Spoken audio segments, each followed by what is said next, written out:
Dear students, in this video we'll discuss module 5, in that the chapter 1 network programs. So far we have discussed how to access the contents of the file and parse it. So in this chapter we'll be pretending like a web browser and retrieve the web pages using HTTP.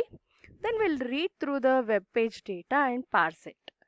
So in order to do that we need to know few basics. First we'll discuss those things. In the previous courses, you might have learned what is this TCP connections, UDP connections. So we'll be discussing a little on this. So we know what is a socket. In the network chapters or the network courses, you might have learned all these things. So in the Python, how you're going to do with the, or how you're going to deal with this network programming or using the sockets.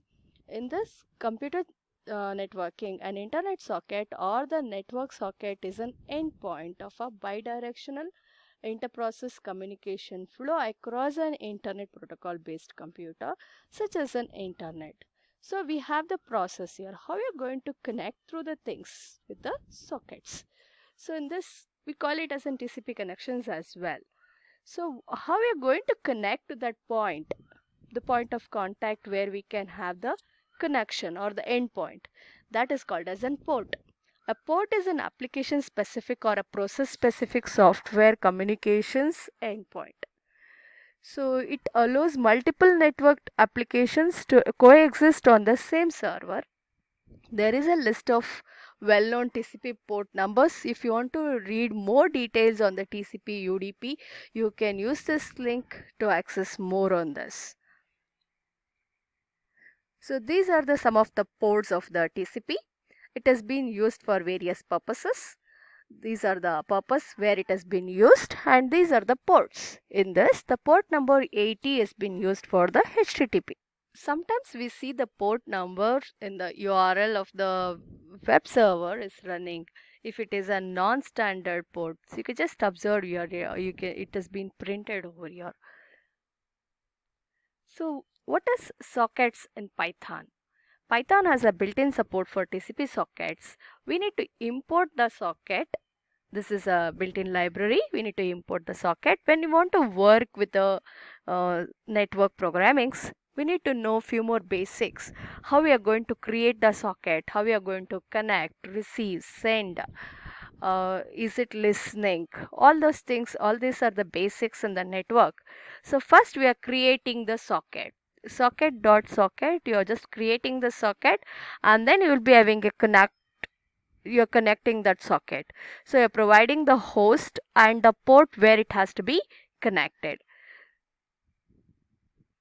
HTTP, Hypertext Transfer Protocol. It is a dominant application layer protocol on the internet. This has been invented for retrieving the HTML images, documents, contents. It also been extended to be a data in addition to the documents in order to retrieve the documents by requesting the URL link or an hyperlinks, and also to close the connections. For all this we are going to use this HTTP. In order to support this HTTP, we are in turn using the socket connections. So we already know what is a socket, how to use the socket in the Python. We are using the built-in library of socket, and then we are making use of all the inbuilt functions of the inbuilt functions inside the socket. So socket is much like a file, except that a single socket provides a two-way connection between the programs. So it can both read and write the same socket. If you write something to a socket, it is sent to the application to the at the other end of the socket. If you read the data, you are giving the data from the other application has been sent. So you can make use as a socket as an inbuilt intermediate. We can receive and we can send, we can do all those things with the same socket. But the problem is when we are working with the same socket, how we are going to make this done. So first, you know already what is this HTTP. In order to implement this, we are using a socket. So Hypertext Transfer Protocol is a set of rules to allow browsers to retrieve web documents from the server over the internet. What is the reason why we need these rules? We know the socket can work like on both send and receive.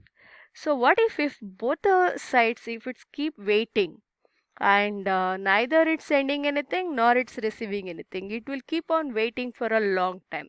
In order to avoid that, we are making use so that set of protocols. So who need to send, when to send, for all these we are using the protocol. What does this protocol is? In order to avoid the ambiguity, who has to send, who has to receive, what the rules to be followed.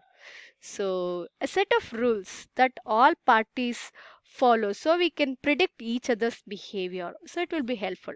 For example, in general, if you take it, if you have a two-way road in the US, drive on the right side of the road because the rule made there to drive.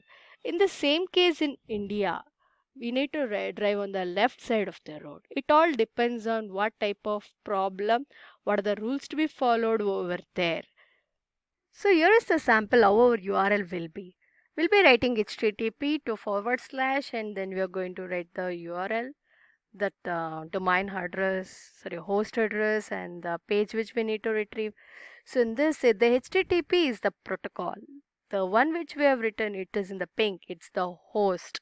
So and the document which we need to retrieve from that URL is the one which has been given, that is the document.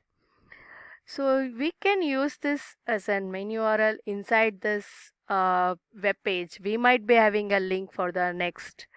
So how we are going to get all those? For example, so we are getting a data from the server. So each time the user click on an anchor tag with the it's an href hypertext value which in the new page, the browser makes a connection to the web page and issues the get request to the get the content of the page at the specified URL. How we are going to make this? We are going to send the request. What is this get request is? What exactly it contains? So the server returns the HTML document to the browser which formats and display the document to the user. So first it goes to the browser and then the browser. Oh yeah, here is an example. So this is my first page, you just assume. This is my first page, we have the content and we have an hyperlink over here. When I just want to click on this in order to retrieve what is this page is, the request will be going to the browser. With that click, the browser sends the get request to the web server. So once the web server receives this get request, it get response back to that request. So then this browser get backs me the page which I have requested in. So we can have any number of pages interlinked with the things and we can make use, in order to access that, we need to use this get request. So just write this get and the URL which has been, we need to access with that. That's it. That is how we are going to pass the get request to the things. So with this, I'm winding up this today's session. In the next class, we'll discuss how to make the HTTP request and the remaining topics of the chapter. Thank you for learning.